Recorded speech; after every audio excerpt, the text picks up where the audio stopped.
Good morning, dear student.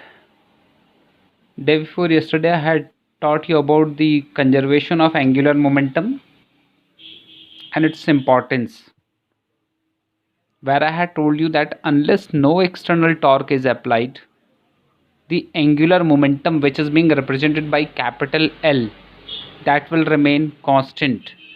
And angular momentum is being defined as the moment of linear momentum, that is called angular momentum.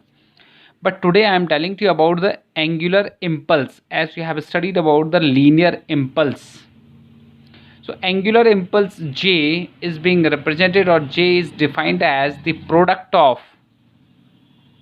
torque for infinitesimally small time t. The product of torque in very small time is called what? Angular impulse.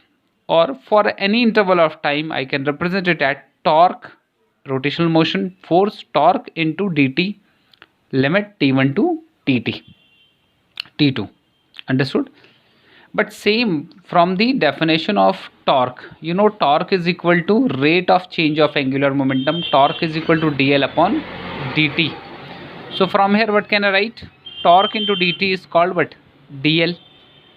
This is only called angular impulse. So angular impulse is defined as the product of torque for infinitesimally small time dt.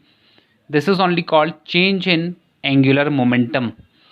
Or in place of tau and dt, what can I write? Because you know tau into dt is equal to dl from this definition. So I can write angular impulse J is equal to change in angular momentum, that is L2 minus L1. In how much time the angular momentum is getting changed. The second derivation you are studying here, that is about the kinetic energy of rigid rotating body. Rigid rotating body. Suppose the body is being rotated and which is made up of various masses m1, m2, m3, and out of them I had taken any mass mi, that is called ith mass. So what will be the kinetic energy of the ith mass? Half mi into vi square, and substituting v is equal to ri square into omega, because angular speed of all particle will remain same. That is omega remain same. That's why I can write here half mi ri square into this. So this is the kinetic energy of one particle. Or which one particle? This is ith particle of that system of particle. But this is for a rigid body because it is made up of many particles. So what will be the kinetic energy? So I will do the summation of ith particle, summation of I particle, half mi ri square into omega square.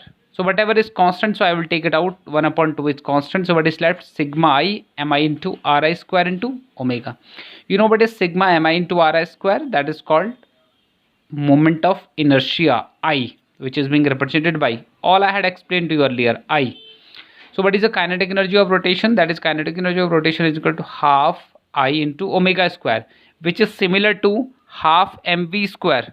For linear motion you have studied half mv square. This is the kinetic energy, but it is I is related to relevant to m and v is relevant to omega, angular speed. So half I omega square is kinetic energy of rotation. In addition to this, you have to study about the power delivered. So how much power is being delivered to a system of particle by applying torque, and what will be the work done by the torque. So these two more derivation. You know power P is equal to rate of doing work done, that is W upon T. You know W is all, that is work energy theorem says that work is always equivalent to change in kinetic energy. So what in place of work, what can I write? Change in kinetic energy upon change in time.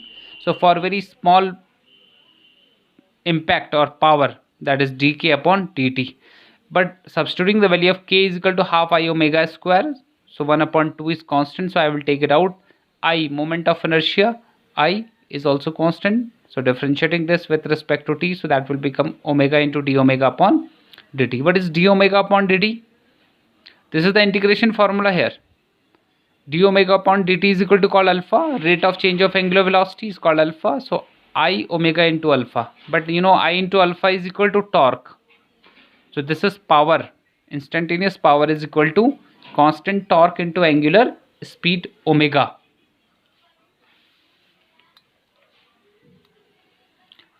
And here work done in a small angular displacement. So what will be the work done? You know, work done, W is equal to P into dt. I can write like this, and in place of P, what can I write? Torque into omega into dt. So omega into dt, because you know omega is equal to d theta upon dt. So what will be the d theta is equal to omega into dt. So I can write torque into d theta. For very small angular displacement, this will be the work done, dw. So w is equal to, for finite work done, theta 1 to theta 2. So integration of torque into d theta. So this is about work done in a small angular displacement. So that's all for today, and tomorrow we will study about the theorem on moment of inertia. So that's all. Go through these small derivation and compare these all derivation with your linear motion when I had taught you about the motion of a particle in a line, and this I taught you for the rotational motion. So that's why torque is everywhere. Thank you and have a great day. Keep on doing practice